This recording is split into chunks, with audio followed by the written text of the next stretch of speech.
दोस्तों, कहते हैं व्रत करने से फल की प्राप्ति होती है और मन चाही इच्छा जरूर पूरी होती है। अलग अलग दिनों को अलग अलग भगवान के रूप में पूजा जाता है। कुछ व्रत सरल होते हैं तो कुछ व्रत बहुत ही कठिन होते हैं। लेकिन इन्हीं कठिन व्रतों में से एक है संतोषी माँ का व्रत, जिनका पूजन शुक्रवार को किया जाता है। परंतु इस व्रत के पीछे एक पौराणिक कथा भी छिपी हुई है।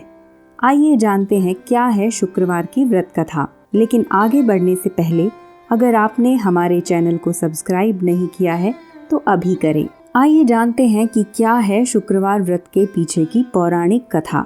एक बुढ़िया थी जिसका एक ही पुत्र था। जब उसके पुत्र का विवाह हुआ तो वो बहू से घर का सारा काम करवाने लगी, परंतु उसे ठीक से खाना नहीं देती थी।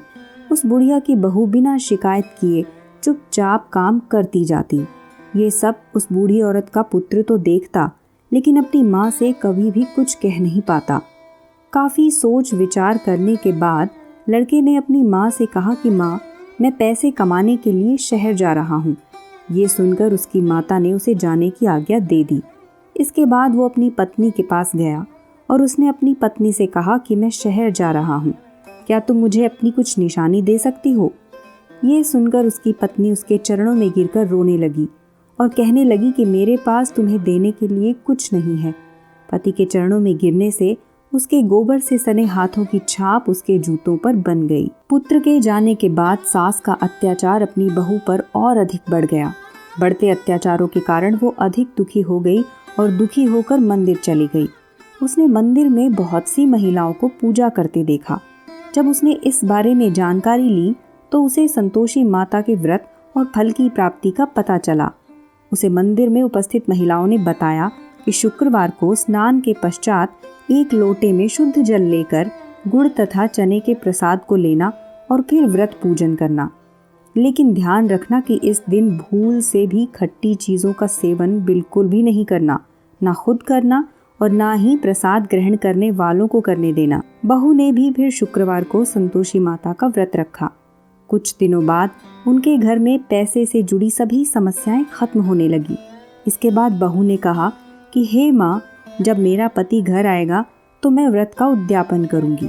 इसके पश्चात उसके पति के स्वप्न में माता रानी आई और उन्होंने कहा कि तुम अपने घर क्यों नहीं जाते? फिर उसके पति ने स्वप्न में कहा कि सेठ का अभी तक पूरा सामान नहीं बिका है।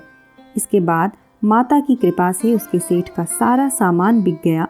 सामान बिक जाने के बाद उसे घर जाने की इजाज़त मिल गई। घर आकर उसने अपनी माँ और पत्नी को बहुत सारा धन दिया। इसके पश्चात उसकी पत्नी ने संतोषी माँ के व्रत का उद्यापन करने के लिए कहा।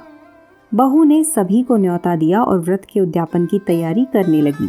तब पड़ोसी की एक स्त्री उसकी सुख शांति को देखकर ईर्ष्या करने लगी और उसने अपने बच्चों को सिखा दिया कि तुम भोजन के बाद खट्टी चीज़ ज़रूर मांगना।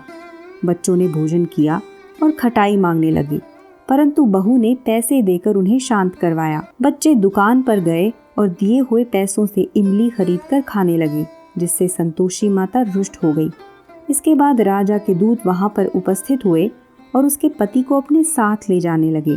तब बहू ने फिर से व्रत लेने का संकल्प किया और फिर से विधि पूर्वक व्रत का उद्यापन किया। तब संतोषी माँ प्रसन्न हुई और 9 महीने बाद उसने एक पुत्र को जन्म दिया। इसके बाद माँ, बहू और बेटा सभी खुशी खुशी जीवन व्यतीत करने लगे। अगली वीडियो में हम जानेंगे शुक्रवार व्रत कथा की पूजा विधि के बारे में।